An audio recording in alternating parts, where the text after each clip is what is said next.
কালিয়ানাগকে আপনারা সাপ ভেবেন না, উনি কিন্তু বড় ভক্ত। তাই পদকর্তা বর্ণনা করলেন যেখানে কালীদহ থাকে, কালিয়ানাগ থাকে, সেই জায়গাতে পাখিগুলো কিভাবে যাচ্ছে মায়েরা, তাহারয়ু পরে বাইরি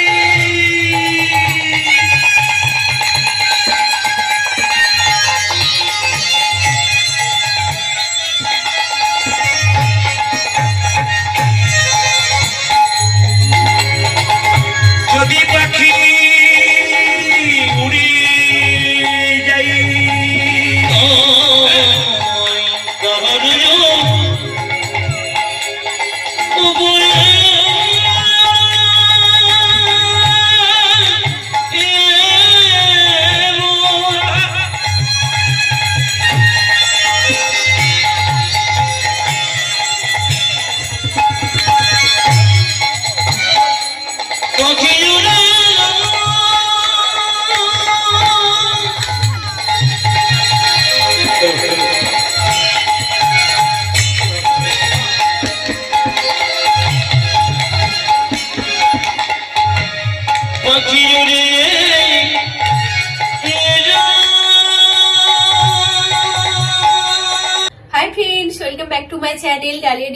সকলকে ওয়েলকাম জানিয়ে আজ আবার একটা নিউ ভিডিও নিয়ে চলে আসলাম। দেখো মেলার ভিডিওগুলো কিন্তু এখনো শেষ হয়নি, তো ওই ভিডিওর ইন্ট্রো দেওয়া হয়নি আমার, কারণ ওখানে যে কীর্তনে গেছিলাম যে পার্টগুলো তো পরপর করেছি, এবার সবগুলো ছাড়া হয়নি, পরপর ছাড়ছি। তো তোমরা পুরো ভিডিওটা দেখো, আশা করি তোমাদের ভালো লাগবে।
মনকে যদি স্থির করতে পারেন গোবিন্দ পাবেন।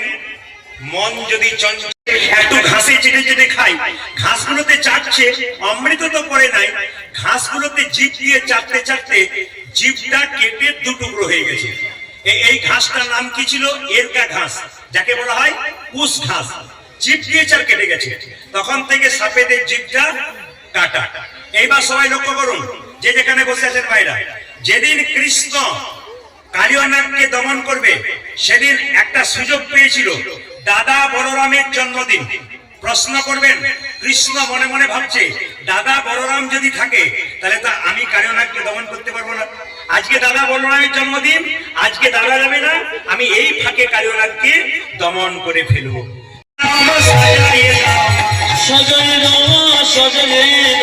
উঠে যাবার সময় হলো, সাজাইয়ে দাও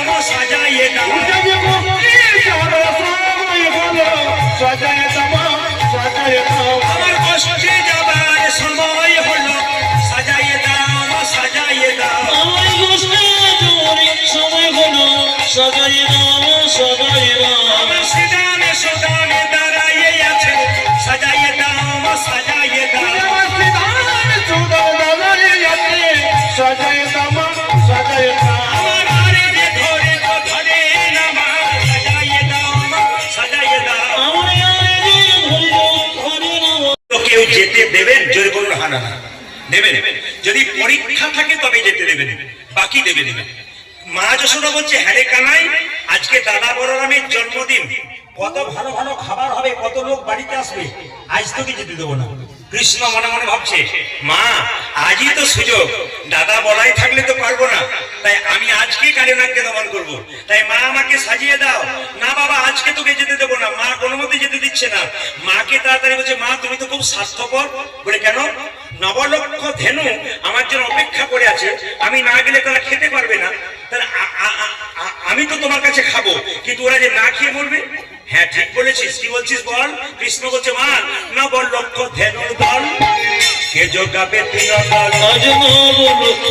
ধেনু কে যোগাবে তিন দল নবলক্ষ ধেনুর দল কে যোগাবে তিন দল যদি নবলক্ষ ধেনু দল কে যোগাবে তিন দল হ্যাঁ নবলক্ষ ধেনুর দল কে যোগাবে তিন দল আজ নবলক্ষ ধেনু দল কে যোগাবে তিন দল গৃহ মাঝে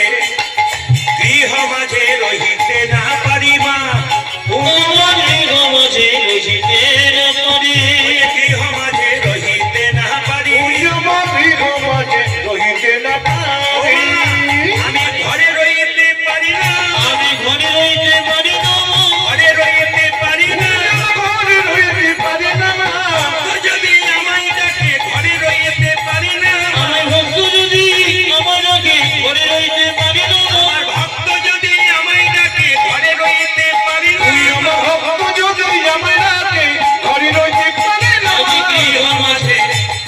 গৃহ মাঝে রহিতে না পারি তোমার গমজে রহিতে না পারি এইদিকে তাকান আপনারা তো যারা কীর্তন শুনছেন জ্ঞানী গুণী মানুষ বহুজন আছেন ব্যাংকে টাকা জমা দিলে বসে বসে সুদে খাওয়া যায় হরিনামের ব্যাংকে নিজের দেহটাকে জমা দেবেন তো শেষ বয়সে আপনাকে চলতে চলতে কষ্ট করতে হবে না শুয়ে বিছানায় 10 দিন শুয়ে থেকে কষ্ট পেতে হবে না আপনি চলতে ফিরতে নিতাই গৌর হরিবল হয়ে যাবে এই জন্য হরিনাম শুনতে হয় এ কথা শুনে নিন শাস্ত্র বলছে যারা কীর্তন শুনবে তাদের ভগবান কি করে শুনে নিন মদ ভক্ত যত্র গচ্ছন্তি তত্র গচ্ছামি পার্থিব ভক্তানুমনু গচ্ছন্তি মুক্ত স্থিতি বিসহ মানে কি বৎসের পশ্চাতে যেমন ধাই ধেনুগণ ভক্তের পশ্চাতে সেরকম যায় জনার্দন একটু ভেঙে দিন মায়েরা আপনার বাড়ির গাভীটার একটা বাছুর আপনার বাড়ির বাছুরটা একটা গাভী হয়েছে আপনার বাড়ির গাভীটা একটা বাছুর হয়েছে আপনি গাভীটাকে দড়ি দিয়ে বেঁধে রেখেছেন লক্ষ্য করুন হঠাৎ বাছুরটা দৌড়ে বেড়াচ্ছে গাভী দেখবেন দড়ি ছিঁড়ে বাছুরটার দিকে ছুটবে কেন যদি বাছুরটা খালি বিলে পড়ে যায় যদি বাছুরটাকে কেউ কেড়ে নেয় যদি আমার বাছুরের কোনো বিপদ হয় যারা প্রকৃত কীর্তন শুনবেন ভক্ত হতে পারবেন ভগবানের নাম শুনবেন একদিন রাস্তা দিয়ে কীর্তন করতে করতে চলে যাবেন যদি কোনো বিপদে পড়েন ভগবান গাভীর মতো বিপদ বরণ মধুসূদন আপনার সামনে এসে দাঁড়ায় খুব মাথায় রাখবেন কথাগুলো এমনি এমনি হয় না বিখ্যাত বিজ্ঞানী আইনস্টাইন জীবনে কোনোদিন আমিষ খায় নাই নিরামিষ ভোজি বিখ্যাত বিজ্ঞানী আইজাক নিউটন তিনি ঈশ্বর বিশ্বাস করেন আর সব চাইতে লজ্জার ব্যাপারে আমাদের সামান্য পড়াশোনা করলে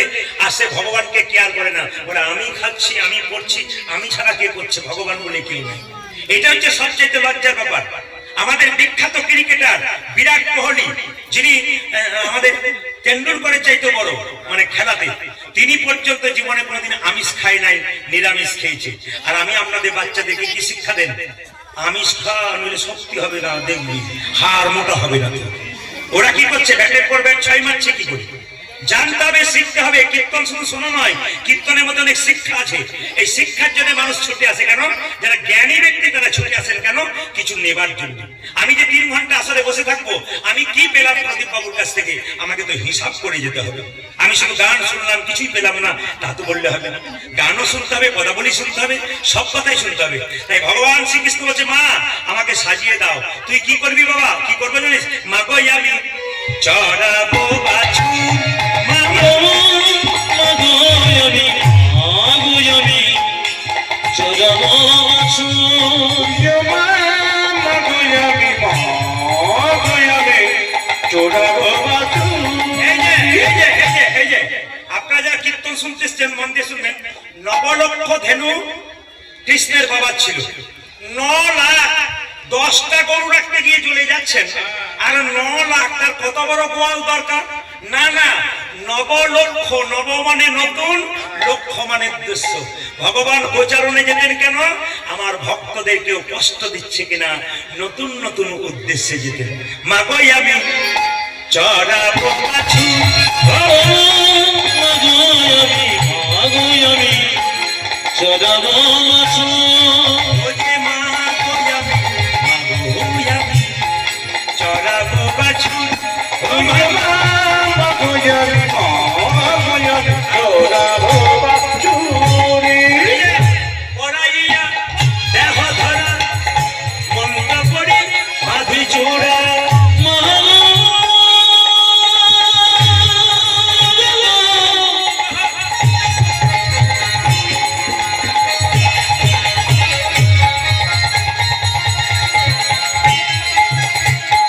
দেমা দেমায় আমি ভালো করে সাজিয়ে দেমা,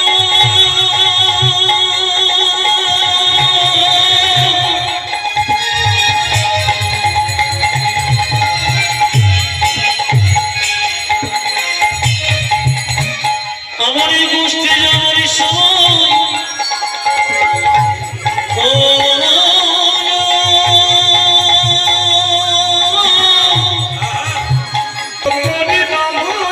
পড়াইয়া দেহ ধরা মন্ত্র পড়ি মাধি চূড়া,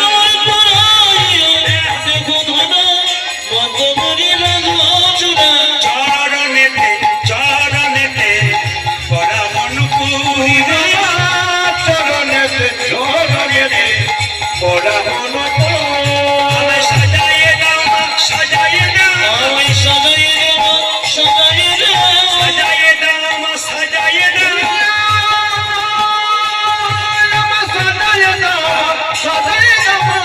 এই যাবার সময় হলো, সাজাইয়ে দাও মা, সাজাইয়ে দাও,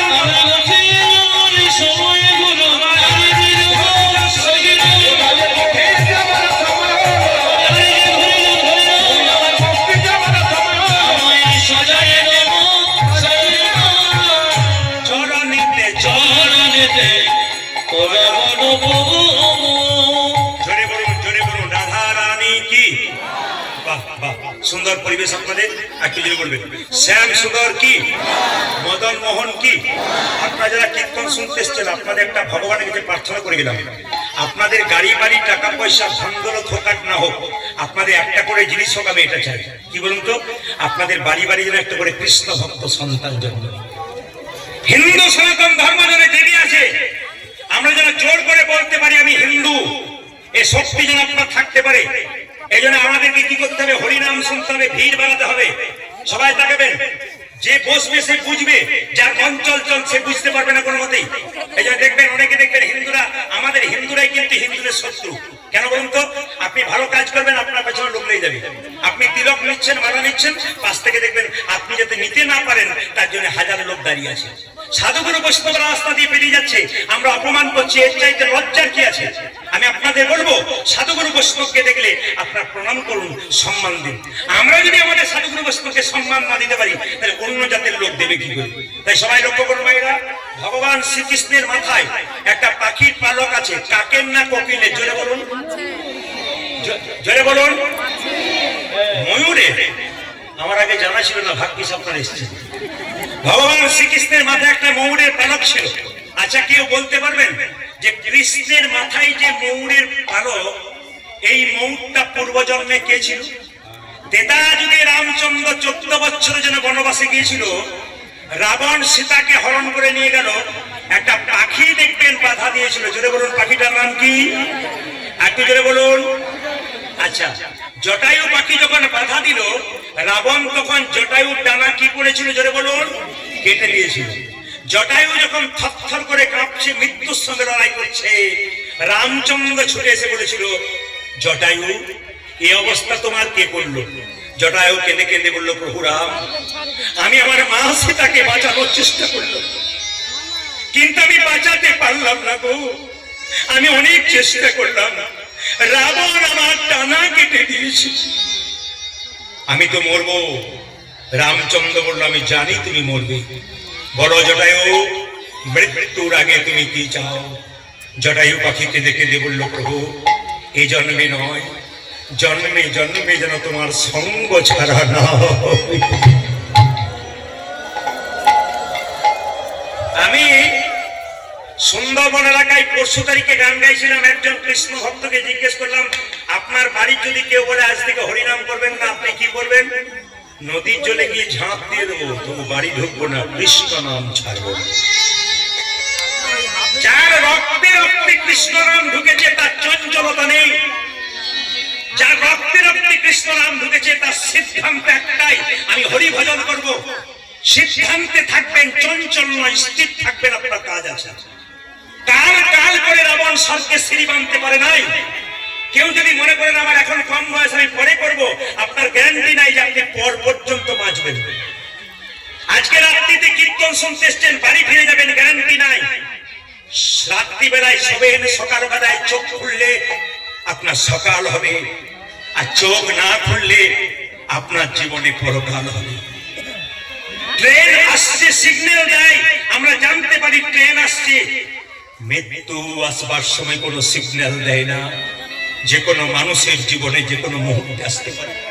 বারবার বলবো, মা বাবারা যারা আছেন, কখন যে কার ঘন্টা বেজে যাবে বাবা কেউ জানে না, তাই যাবার আগে অন্তত কৃষ্ণ ভক্ত হয়ে যান, অন্তত হরি ভক্ত হয়ে যান। আজকে ঘরের কথা কেউ ভাববেন না, সংসারের কথা ভাববেন না, যতক্ষণ ভগবানের জায়গাতে বসে আছেন ততক্ষণ ভগবানের কথা ভাবুন, কোনো চিন্তা নেই। কেন অনেকে গালে হাত দিয়ে ভাবছে রাত্রি হলে যেতে পারবো তো না, ভাবছো বসে চলবে কিসে? তুমি ভাববার কে?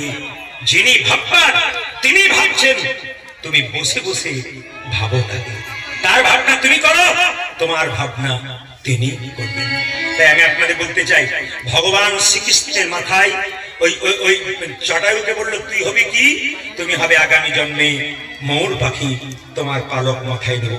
আচ্ছা মায়েরা বলুন তো, কৃষ্ণ যে মাথায় ময়ূর পালকটা নিয়েছে, একটু বলবেন, বাবারাও বলবেন, আপনারা তো দেখেছেন কৃষ্ণের ছবি। আচ্ছা বলুন, ময়ূর পালকটা বাম দিকে থাকে, সোজা থাকে, না ডান দিকে থাকে? জোরে বলবেন দেখি, কে কাম বলতে পারে? কোন দিকে? ডান দিকে। আচ্ছা বাবারা ডান দিকে বলেছে, আপনার কোন দিকে বলছেন? হ্যাঁ, এই দিকে তাকান। দু চারজনকে জিজ্ঞেস করছি, বাম দিকে, ডান দিকে। সে ভোটের সময় হয় না, কিছু কিছু লোক দেখবেন দুপক্ষেই মুড়ি খায়, কাকে যে ভোট দেয় কেউ জানে। এই দিকে তাকাবেন, ময়ূরের পালকটা কোন দিকে থাকে? বাম দিকে। আমার দিকে তাকান, বাম দিকে। কেন বাম দিকে রইল? বাড়িতে অনেকগুলো মেয়ে থাকলে ঝগড়া হয়, কাজ নিয়ে। ভগবান শ্রীকৃষ্ণের মাথায় ময়ূর পালক আর পায়ের নুপুরের ঝগড়া। নুপুরকে ময়ূর পুচ্ছ বলছে, তুই হলি ছোট লোক, তুই গোবিন্দের চরণে থাকিস, আমি হলাম বড় লোক, আমি গোবিন্দের মাথায় থাকি, আমি গোবিন্দের মাথায় থাকি। বলুন তো মায়েরা, গোবিন্দের চরণ ভালোবাসেন না বদন ভালোবাসেন? জোরে বলুন, কোনটা ভালোবাসেন? কেন বদনটা কালো বলে পছন্দ হয় না? আসলে তা নয়, চরণ না ধরলে বদনে পৌঁছানো যায় না। সবাই দেখান, মাঝ থেকে বাঁশি বিচার করছে, দুজনের মধ্যে ঝগড়া করলে মাঝে একজন বিচার করে। ময়ূরের পালক আর নুপুরের মধ্যে মাঝে বাঁশি। বাঁশি বলছে, ময়ূরে পুচ্ছ রে, এই জগতে যত সাধু গুরু বৈষ্ণব আছে, তারা কোনদিন গোবিন্দের মাথায় থাকতে চায় না। এই জগতে যত সাধু গুরু বৈষ্ণব আছে, তারা গোবিন্দের চরণে জায়গা পেতে চায়। ওরে নুপুর রে, সব চাইতে ভালো জায়গা যদি পেয়েছিস তুই নুপুর পেয়েছিস। নুপুরের আনন্দ আর ধরে না, নুপুরে জিতম জিতম জিতম নপুরে দিতাম দিতাম দিতাম জিতম জিতম জিতম পুরে যেতাম যেতাম যেতাম বলে গোবিন্দের রাঙা চরণে দিয়ে জিতম জিতম জিতম নপুরে গোবিন্দের চরণ পেয়ে দিতাম দিতাম দিতাম গোবিন্দের রাঙা চরণ পেয়ে জিতম জিতম জিতম উঠাছে গোবিন্দের রাগা চরণ পেয়ে যেতাম যেতাম যেতাম বলে মোর পুচ্ছ কেঁদে কেঁদে বলছে নুপুরি রে, তুই তো প্রতিদিন গোবিন্দের সঙ্গে গোচারণে যাবার সময় তুই তো গোবিন্দের চরণের ধুলি মাখতে পাস, আমি তো কোনোদিন গোবিন্দের চরণের ধুলি মাখতে পাই না। আমার গোবিন্দ যখন গোচারণ থেকে আসবে আমি বামে দিকে হেলে থাকবো। অনুপুর তুই কি করবি জানিস, তুই দিবি দিবি ধুলা উড়াইয়ে দিবি। ওরে নপুর